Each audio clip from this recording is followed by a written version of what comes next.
Magandang araw mga kaibigan. Pag-usapan naman natin ngayon ang Maharlika Investment Corporation. Ano na ang kanilang accomplishments? Meron na bang nag-invest? Bibihira pong magsalita. Bibihira po nating marinig itong presidente ng Maharlika Investment Corporation na si Mr. Rafael Consing Jr. So ngayon, mayroong article tungkol sa kanya. Nagsalita siya, kaya lang, parang masama pa ang dating. Parang lumalabas na pahiya ang Pangulong Marcos Jr. I don't know kung anong reaksyon ng palasyo dito sa news article na ito ng GMA News Online. Kasi sa tingin ko na parang nakakahiya sa Pangulo. So ito, ang title sa article, Did Marcos trips abroad result in Maharlika Investments? Tanong. Siguro tinanong siya ng media.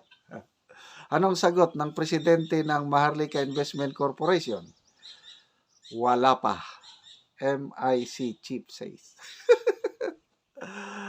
So, sayang-sayang lang ang biyahe ng presidente. Billions of pesos ang budget niya kabibiyahe sa abroad. Sabi niya maghikayat ng mga investor. Ngayon, pinatutuhanan na ng presidente ng Maharlika Investment pa. Wala pang investment mula nung simula. Ay, grabe. Ito, sinulat ni Ana Felicia Bajo. GMA Integrated News, published January 28, 2025, 1:25 p.m. Okay, basahin natin ha. No foreign firm has invested yet in the Philippines Sovereign Wealth Fund. Maharlika Investment Corporation President Rafael Consing Jr. said Tuesday, kahapon. Okay. Wala pa, none yet, sabi niya. We haven't opened up ourselves up. So we want to build our credibility first and then we will open up. Yan ang sabi niya. When asked if the President Ferdinand Bongbong Marcos Jr. foreign trips have resulted in investments with Maharlika, sabi niya, wala pa. Hindi siya marunong sumagot. Nako, siguro, kung lang ito, hindi siya nasanay humarap sa media. Pwede mo mang sagutin yun ng palihis para hindi naman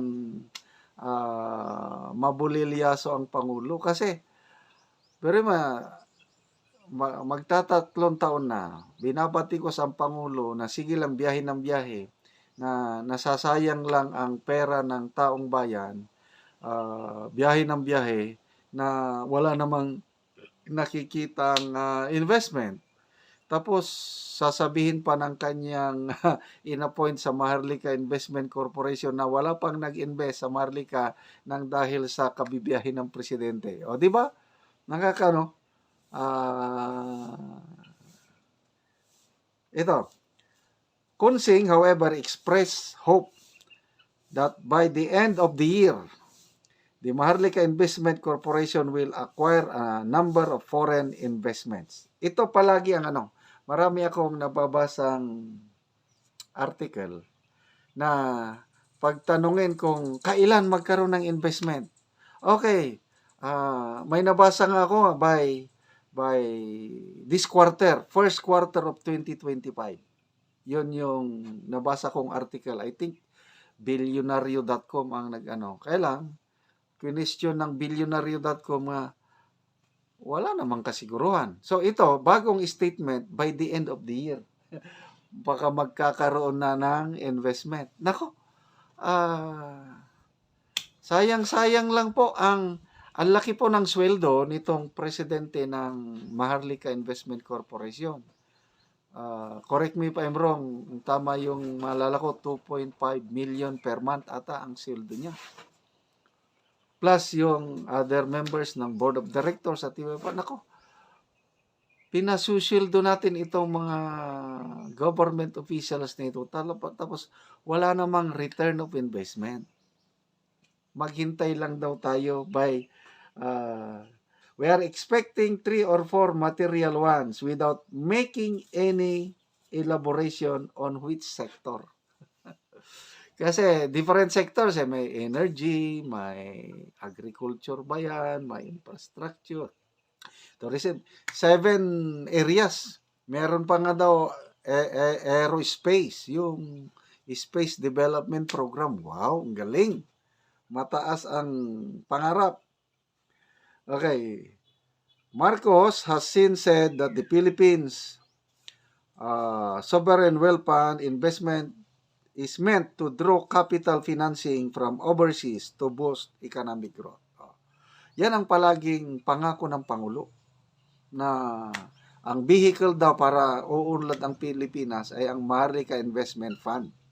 Hanggang ngayon, wala pa. In his trips abroad, Marcos has been highlighting the Sovereign Wealth Fund, showing his administration's dedication to get sufficient funds for priority programs.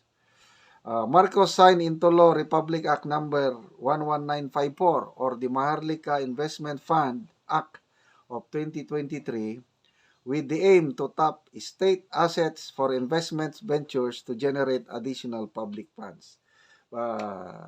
Magdadalawang taon na po ang batas. Meron na pong corporation, Maharlika Investment Corporation. So far, ang accomplishment lang ng Maharlika Investment Corporation is opisina, logo. Yun lang ang klaro na nagawa nila. Magto 2 years na. So, ano sa tingin nyo? Yung pera ng taong bayan, yung pera sa Land Bank, ilang billion yun? 50 billion plus Development Bank of the Philippines, 25 billion. Okay, so under the law, ang Maharlika Investment Corporation has an authorized capital stock of 500 billion. Laki. So, ano nang nangyari? Salamat. Pasalamatan natin ng presidente. Pasalamatan natin ang Maharlika Investment Corporation dahil nakagawa na sila ng logo at naka-establish na sila ng opisina. Yun po ang return of investment ng pasweldo natin sa kanila. 2.5 million per month ang sweldo ng presidente ng Maharlika. Okay? So mga kaibigan, salamat po sa inyong panonood sa ating channel. Nakakatulong tayo sa nangangailangan. Pinili natin ang Maharlika naman, ang Talaandig Tribe ng Bukidnon. Tinutulungan natin sila housing program at saka livelihood program. Sa livelihood program is namimigay tayo sa kanila ng ayuda. Hindi yung ayuda ng mga kongresista. Ayuda in terms of yung teach them how to fish, not just give them fish. Nagbigay tayo ng lakatan seedling, saging lakatan. Tinuruan natin sila yung technology at binibigyan ng abono. So, salamat sa inyong tulong, panonood. Panoorin nyo ang video na ito. Mga tinutulungan nating Talaandig Tribe magtanim ng lakatan. Ang saging ni Soriano nga lakatan. So, kamulo siya, nag-abono. Mga tambok kaayo ang iyang saging ni Soriano. Soriano, muna ni mong saging. Mauna ni. Pila ni kapunuan? Kuan diri. Apit ilin ng gatos penon sa taon. Oo. 75 si iyon doon. 75. 75 ning mga taas na. Oo. So, nag-abono ka. Nag-abono ko aron dali ra magdako. Dali ra magdako. Pila naman ni kabulan nimong saging? 4 na ni. 4 na kabulan. Oo. Oh, mga tambok na kayo. Mga dagko na. Dagko na. Oo. Muna ni ang saging ni Soriano. So pila kabulan nga mag-harvest ka ani? Gikan karon. Isa ka tuig tinga, mo isa ka tuig. Isa ka tuig mag-harvest na ka ani mong saging. Nindot kaayo nga saging. Mga tambok gid kaayo ang saging ni Soriano. Makita nato nga giatiman gyud. Hinlo kaayo. O padayon siya nga nagaabono. Yang saging. Mm.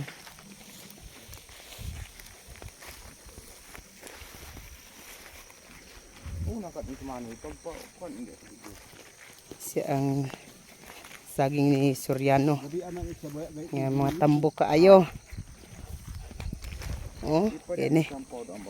Nindot kaayo ang kuan iyang giling niya ni Soriano ang iyang pagpananom og saging. Tanawa. Dagko kay punuan.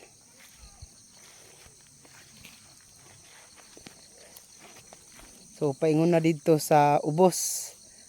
Nagparpariya kag kadako ang iyang saging. Dagko kayo.